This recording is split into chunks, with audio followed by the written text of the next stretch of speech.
In the piercing silence of the training camp, when the sound of gunfire fell silent, and only the sound of the wind between the tents remained, something began to change.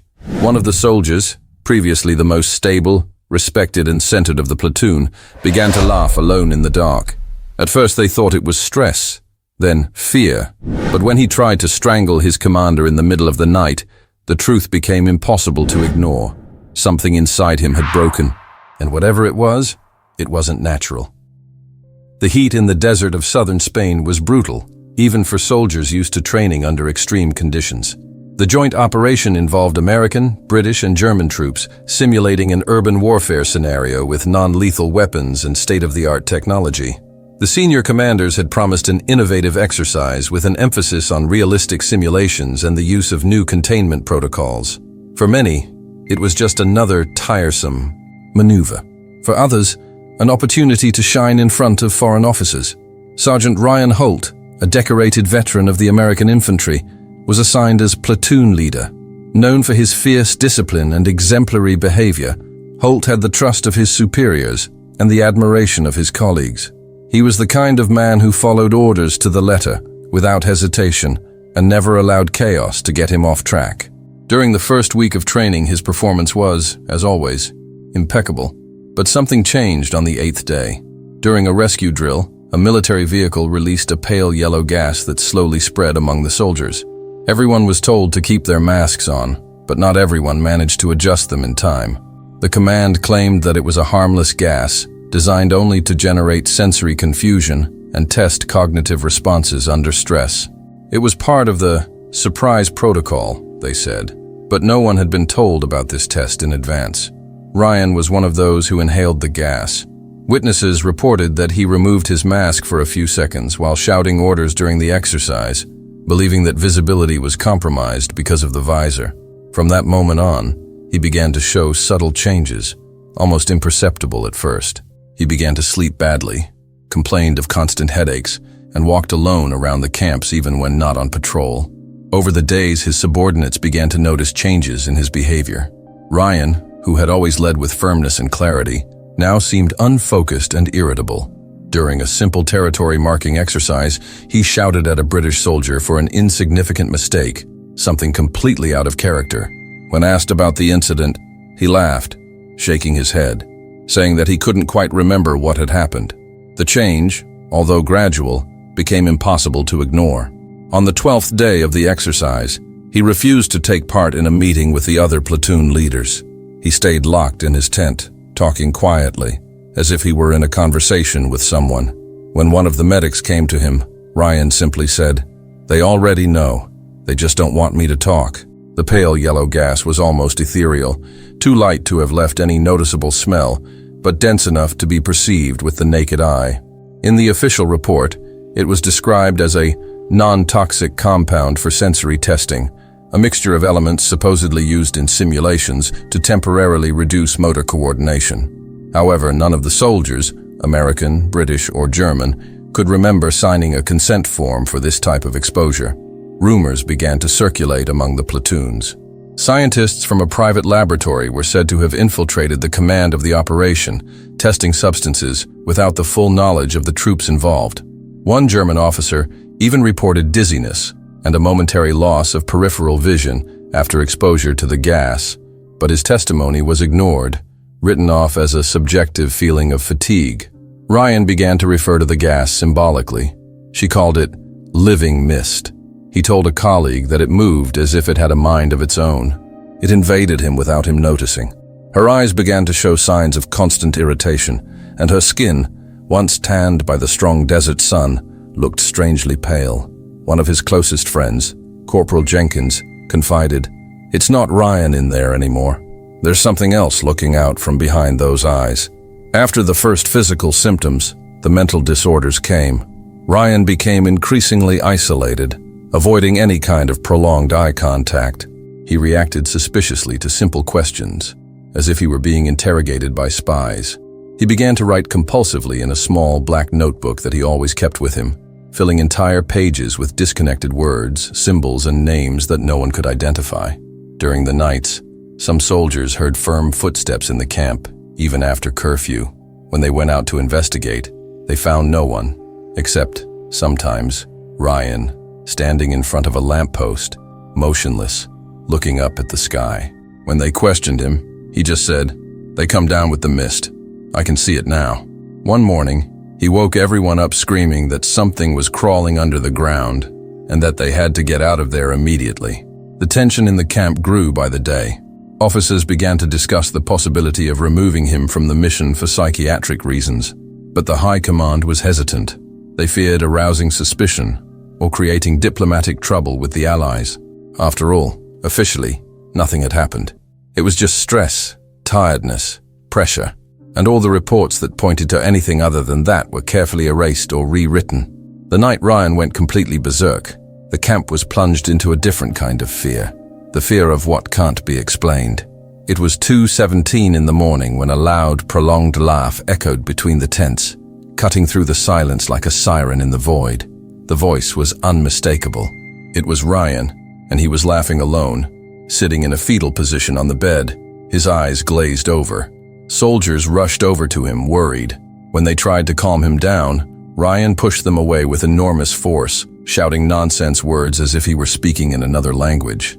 It took 3 men to restrain him. His eyes were red, his pupils dilated, and he was sweating like he had a fever. Forcibly taken to the infirmary, he bit his own arm until it bled before being sedated. The base commander, Colonel Whitman, ordered absolute secrecy about what happened. The official version was a bout of exhaustion. Doctors were instructed not to record any details outside the protocols, but one nurse, impressed by the case, left a hidden note in his notebook. "This isn't just stress. This is something new and dangerous."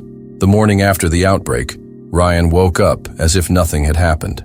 Sitting on the ward, he asked for coffee, asked about his next exercise schedule, and even complimented the breakfast, something that, according to the doctors, was completely incompatible with the previous night's episode. But behind the apparent normality, there was something wrong.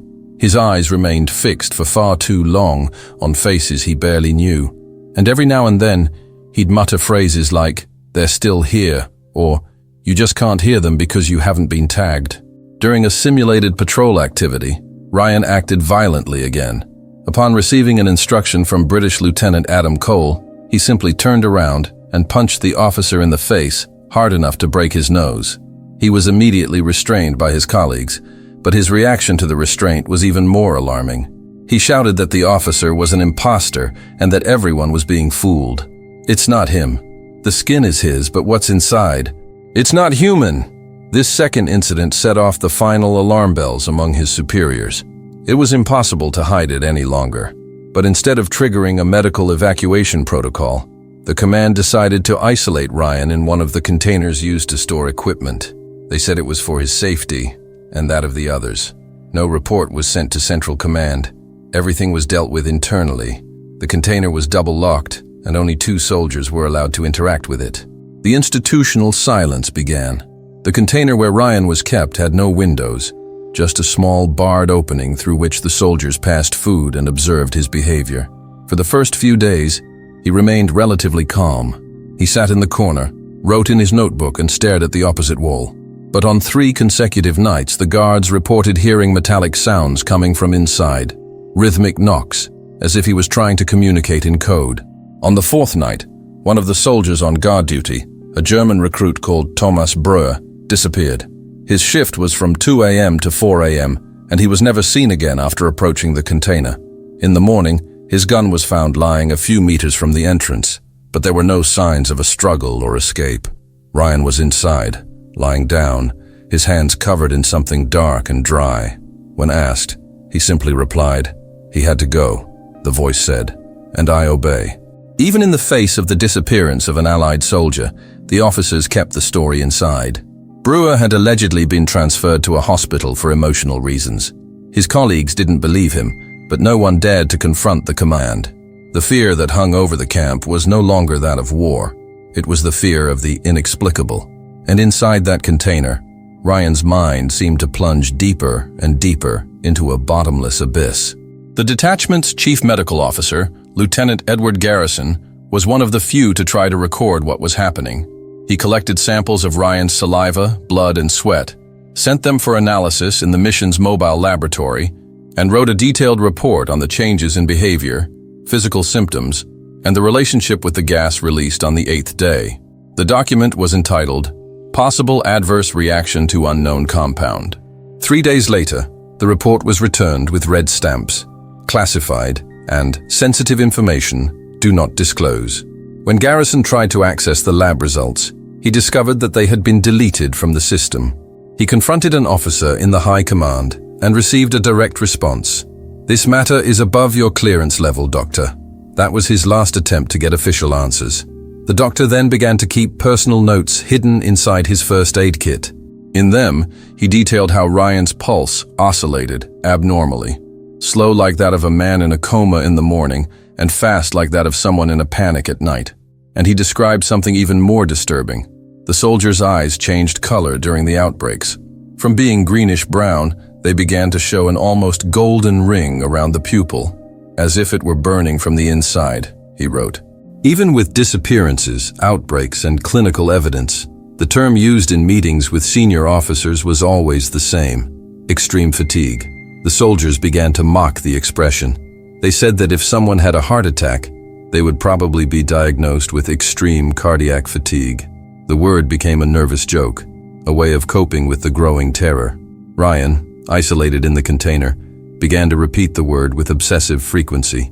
Fatigue. Extreme. Fatigue. Extreme, he said, like a mantra. He even wrote it on the inside walls of the container with his own blood, as they discovered after one of the rare authorized accesses to the place. Each letter was written with precision, as if he wanted someone to find it, someone to understand it. When one of the British officers heard about the situation, he suggested sending Ryan back to the United States, but the American command vehemently refused. "He's ours, and this will be resolved internally." The paranoia began to spread. Other soldiers began to report nightmares, brief visions of strange shapes moving in the shadows. The feeling that they were being watched, not by drones, but by something invisible and alive. In the medical tent, a group of 4 American soldiers were attended to after reporting the same symptom, hearing whispering voices in the early hours of the morning. None of them were sleeping near each other, and they all described similar phrases in low, almost inhuman tones. The words came from the desert, they said, as if the wind had learned to speak. The doctors tried to administer anxiolytics and redirect the soldiers to brief therapy, but the fear had already seeped in. Ryan, still restrained, began to sing. It wasn't a familiar tune, much less a happy one. It was a slow, rhythmic chant, like an ancient prayer or incantation. When one of the guards tried to interrupt him, he muttered, "If I stop, they'll come. The sound is what holds them back." This was interpreted as delirium, but the soldiers near the container reported that on the nights when the singing stopped, the voices came back, clearer, closer. A German interpreter, listening to a recording made out of curiosity by one of the sergeants, said that it sounded like an ancient dialect, an amalgamation of extinct languages, something he had never heard, but reminiscent of Sumerian linguistic constructions. The recording disappeared hours after it was mentioned in the internal report, and the interpreter was transferred, without warning, no destination disclosed. In the midst of the growing chaos, there was one key witness who could perhaps shed light on everything: Corporal Jenkins. A close friend of Ryan's, Jenkins had been with him since the first days of the exercise and had been the first to report the changes in his behavior. After the second outbreak, Jenkins tried to gather evidence on his own. He talked to doctors, recorded audios, took discrete photos of the yellowish substance still present in parts of the equipment, and saved everything on an encrypted USB stick. A few days later, Jenkins disappeared. It wasn't during an operation or deployment. He simply didn't show up for breakfast and was never seen again. His bed was made, his closet locked. The only clue left behind was a folded piece of paper hidden under his pillow, with 3 handwritten words, "Therein." The official response was quick and disconcerting: desertion. But nobody believed it. Jenkins was loyal, methodical, and disciplined. Would he have dropped everything without a note, without his gun, without his belongings? The platoon went into shock. 3 soldiers refused to continue operations and asked to be evacuated for medical reasons. They were discharged in less than 12 hours. None of the three were able to contact the outside world after leaving the camp. With Jenkins' disappearance and the intensification of strange reports, the command imposed the operational silence order. No information was to be exchanged between platoons without prior authorization. Communications with the families were suspended on the grounds of maintenance on the satellite system, and any attempt to document unplanned events was treated as a threat to collective security. The base became a place of total paranoia. Soldiers trusted only their own thoughts, and sometimes not even them. Some began to write in diaries, for fear of forgetting important details. Others carried guns even in their sleep. The guards watching Ryan were changed every 6 hours, and no one else knew exactly what was going on inside. Even among the officers, the atmosphere was tense. Colonel Whitman, who had covered up the use of the experimental gas, no longer showed up for routine meetings. He spent hours in his trailer, isolated, and refused to speak to subordinates directly. The commander of the British force commented in a low tone that this was no longer a training mission. It was a failed experiment, trying to hide its dead before the world found out. A month after the first outbreak, the base's head nurse, Megan Alvarez, decided to record everything she had witnessed in a diary hidden among the dressings in the infirmary. In it, she described in detail the soldiers' outbreaks, their physical and psychological symptoms, and their strange nocturnal behavior. But what bothered her most was Ryan. According to her, he seemed between two states of consciousness, as if his mind were a radio trying to tune into several frequencies at the same time. Alvarez was the only one who noticed a pattern in the outbursts. They always happened after periods of prolonged silence. It was as if something was feeding off the emptiness, the absence of sound, and when Ryan shouted or sang, the outburst stopped. She began to time the periods between outbreaks and realized that if the soldier was kept in constant contact with sounds, human voices, music, noises, he remained relatively stable. She tried to share her findings with the chief doctor, but was ignored. So she wrote in her diary, "If anyone finds this, please speak up for him. He's trying to hold something inside him, alone." A few days later, Alvarez was removed from the mission. It was said to be due to emotional exhaustion. His diary was found by the soldier who took over his shift and copied before it was handed in. Copied and hidden, because now everything that was said was monitored. During a nighttime drill, 2 American soldiers reported seeing Ryan outside the container. They swore that he was watching them from the top of a dune, motionless, even though the site was completely surrounded and guarded. When they rushed to report it, they were told that Ryan had not left the container at any time. The cameras confirmed it, but the 2 men didn't give up on what they had seen. Others began to report similar experiences, visual flashes, whispers that turned into commands, objects changing place, a growing feeling that something was being dragged into the real world from Ryan's mind. The boundary between reality and hallucination seemed to dissolve. One soldier even tried to blind himself with a knife. He said that the eyes were the channel, that it was looking back. The commanders began to label these episodes as a collapse of collective mental cohesion, a technical explanation for mass hysteria. But none of them could sleep peacefully. The outbreaks were spreading, like an infection without a body, like a living idea. Ryan's family in the United States began to press for answers. His wife, Laura, tried to contact the base after receiving a strange audio from her husband. In it, Ryan said, "They opened me up. I'm not whole anymore. If you can hear me, please stop me." The message was cut off by metallic noises and distorted sounds, as if it had been recorded inside a cave. The command responded with a cold email, stating that the sergeant was on extended mission with no possibility of communication for an indefinite period. Laura knew something was wrong. She turned to a retired military journalist, known for exposing war scandals. She handed over the audio, the emails, and an old medical history of Ryan for comparison. She didn't want justice. She wanted answers. She wanted to know why her husband's voice sounded like it wasn't his anymore. Meanwhile, at the camp, Ryan refused to talk. He just wrote, more and more. His notebook had already been replaced 5 times. One of the guards said that when he flipped through one of the pages, he saw his own name written dozens of times. surrounded by symbols that looked like eyes and claws. "He writes what's going to happen," said the soldier, "before it happens." One of the base's IT technicians, Sergeant Jonathan Klein, happened to discover a hidden directory on the internal system. It was an encrypted, restricted access folder with the name Nabble 17. Curious and suspicious of recent disappearances and changes in medical reports, Klein managed to bypass the protection. What he found completely changed his perception of the mission. They were scientific documents, draft protocols, emails exchanged between American officials and a private company called Siren Dynamics. These files revealed that the yellow gas was not a training compound.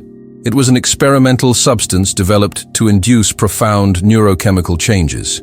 The aim was to create soldiers capable of reacting instinctively, with greater aggression and less moral hesitation. The substance had only been tested in the laboratory. Ryan and his platoon were the first human subjects, without consent, without warning. When trying to copy the files to a USB stick, Klein was surprised by a system alert. "Security breach detected. Team dispatched." He had just seconds to erase his tracks and hide the flash drive inside the casing of a broken radio in the warehouse. Hours later, he was found unconscious, with signs of a drug overdose. Admitted to the makeshift psychiatric ward, he started repeating the same phrase in an empty tone. "The nebula is in me now, and I don't know where it ends." Among the documents Klein accessed were incomplete chemical formulas and field notes with observations about borderline psychological activation. One of the scientists involved described the compound as a brain catalyst that removes moral noise and amplifies the preservation instinct to inhuman levels. They knew that the risk of instability was high, but they decided to go ahead, under pressure from investors. According to the data, the substance reacted differently in each organism. In Ryan's case, there was a rare combination of factors: neurological predisposition, a history of chronic insomnia, and untreated combat trauma. These elements created an amplified response, where the mind began to generate realities of its own, but with such vivid intensity that they seemed tangible to those around him. The most frightening was the last line of a report: "The host can become an emitter." This sentence was underlined in red, with observations suggesting that Ryan was not only suffering the effects of the compound, but could be transmitting his delusions to others.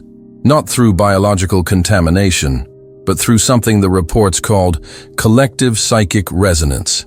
The secret operation that brought the gas to the training camp had a code name: Nebula. According to the files, the Nebula phase consisted of releasing the substance in a controlled environment, observing the effects, and identifying adaptation candidates. Ryan wasn't the only one exposed, but he was the first to manifest what the documents called opening syndrome, a state in which the brain doesn't just receive stimuli, it starts to create them. Among the technical terms, one word was repeated: convergence. Siren Dynamics' plan was to turn these soldiers into living sensors, capable of perceiving threats before they arose. But there was something they didn't foresee. What if the brain created threats that didn't exist, and somehow they came to exist? The idea was considered absurd even within the research team. But after the first reports of shared hallucinations, simultaneous outbreaks, and inexplicable behavior, the scientists themselves began to suspect that they had opened something they couldn't control. The nebula wasn't just a gas, it was a rift, an opening between what we think and what is really there. Investigating the origin of the substance, a German officer found documents linking Siren Dynamics to old contracts with the CIA during the 1980s, linked to mind control and extreme sensory induction projects. The gas used in the exercise was similar in composition to compounds tested during the Cold War, with minor molecular modifications made using state-of-the-art technology. The original cargo had been sent from a laboratory in Norway and transported overland to the base. It didn't appear on any official manifest. It was labeled atmospheric simulation material and released with the direct approval of a high-ranking American officer. No one below him knew what it was. The plan was simple: observe and collect. But what happened to Ryan threw the plan completely out of control. The transportation of the gas itself was flawed. One of the containers leaked before it was even released, and 2 soldiers who had carried out the inspection, both Americans, were dismissed for acute psychological problems before the exercise. Neither of them has been located since, and there is no record of them returning to the US. Everything involving the substance has been erased or redesigned to look like ordinary bureaucracy, as if they wanted the gas to never have existed. As Ryan's mental state deteriorated, other soldiers began to exhibit similar behaviors, but something was striking. Everyone affected had been close to him at some point, not necessarily exposed to the gas, just in visual or auditory contact. One French soldier, who shared a guard with Ryan for just one night, began to compulsively draw the same symbols that appeared in the sergeant's notebook. He had never spoken to him. He had never even heard him speak. The resonance theory began to take hold. Military doctors and psychologists began to study the records more carefully, looking for a non-physical vector, a vibrational pattern, an auditory stimulus that reconfigured perception. Nothing made complete sense, but one thing was clear. Ryan's state was expanding. He was becoming an epicenter, a generator. Even locked up, even isolated, he was becoming present. One of the guards killed himself after saying he heard his bones talking. Another had a nervous breakdown after seeing Ryan standing motionless, staring at the wall, and claiming that the wall was responding. And so, little by little, the boundaries of reality shattered. In the midst of the growing crisis, a new name appeared among the forgotten files: Private First Class Matthew Crane. In the documents recovered by Klein, Crane was listed as one of the soldiers who received the same indirect dose of gas on the day of the exercise, but curiously, he had no apparent symptoms. He continued to operate normally, discreetly, following orders without arousing suspicion. It was only after a night patrol that his true condition came to light. One of his colleagues found Crane kneeling in the middle of the desert, naked, with his face to the sky and his arms open like a cross. He was muttering words in a cadence identical to those sung by Ryan. When they tried to take him back to the base, he attacked them with unexpected violence. His eyes, according to the confidential report, also had the same golden ring around the pupil. Crane was restrained, sedated, and sent to the same ward where Ryan was. However, unlike the sergeant, Crane didn't scream or writhe. He just stared, in absolute silence. When the two were in nearby rooms, motion sensors and cameras recorded something frightening. They both sat down at the same time, lay down at the same time, and sometimes moved their lips synchronously, even without seeing each other. The command called them the Mirrors. With the emergence of Crane as a new case, those in charge of the operation decided it was time to shut everything down. An evacuation protocol was initiated on the pretext of a possible simulated terrorist attack. The soldiers would be distributed into smaller units, sent back to their countries, with orders of absolute silence. Those who had shown any psychological symptoms were discreetly separated and sent to private medical centers linked to sarin dynamics. All records of the exercise were erased from the main systems. Videos, reports, radio recordings, and even duty rosters were rewritten. The commanders involved were given specific instructions. This never happened. Colonel Whitman was replaced by a younger officer aligned with the containment narrative. Little by little, the camp began to be dismantled. The sand would swallow up what remained of what was called, in the secret archives, the N event. But they couldn't move Ryan and Crane. Any attempt at transportation caused violent and unpredictable reactions, not just in them, but in the soldiers escorting them. One of the military drivers collapsed during the attempt to remove Ryan, shouting that the truck was breathing under him. The final order was to leave them where they were, under constant sedation. 2 containers at the end of the camp, guarded by men who didn't know exactly what they were guarding. A group of investigative journalists, led by Ryan's wife Laura and the former military journalist she had hired, began to cross-check information from internal sources. The main suspicion was that the experiment had not been accidental but deliberate, that Ryan and the others had been used as live guinea pigs for something that went beyond conventional science. Among the documents leaked to the press was an internal memo dated 2 months before the operation. In it, one of Sarin Dynamics' executives suggested testing the compound in a liminal environment, i.e., in real space, with partial control. The approval was signed by a name that would later be linked to senior positions in the Department of Defense. This revelation provoked outrage among ex-military personnel and their families, but before any news gained traction, the journalist responsible disappeared. Laura was warned by an anonymous phone call that her life was at risk. When she tried to reconnect with her contacts, she realized that they had all disappeared. Evidence disappeared as quickly as it appeared, as if something or someone was always one step ahead. A few months after the base was evacuated, a leaked video hit the web for just 12 minutes. In it, Ryan appeared, inside the container, with his head down, his eyes open, staring at the camera as if he knew he was being watched. And then, for the first time, he spoke directly into the lens. What has been put here is not a mistake. It's an opening. And on the other side, they're hungry. The video was removed, tracked down as material tampered with by foreign intelligence.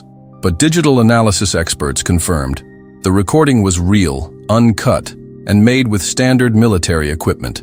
The audio was analyzed and matched Ryan's voice. Even after months of not speaking a single word, the recording fueled theories, forums, and secret groups. Alternative scientists spoke of the breakdown of the collective psyche, of vibrational weapons, of overlapping realities. And in the midst of the chaos, an uncomfortable certainty emerged. The experiment worked. But what it revealed was not what the military had expected to find.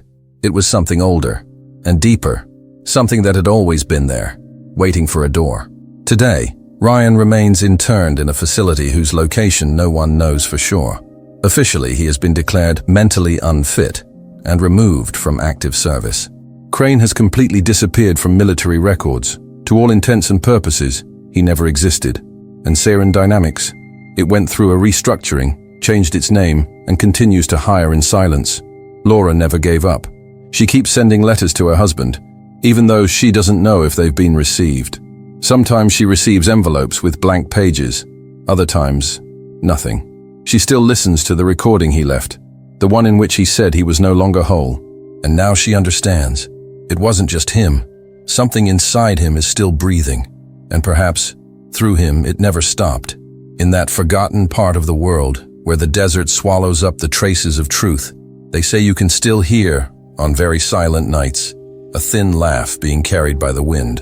A laugh that has no body, but it has an owner, and that owner saw what no one should have seen.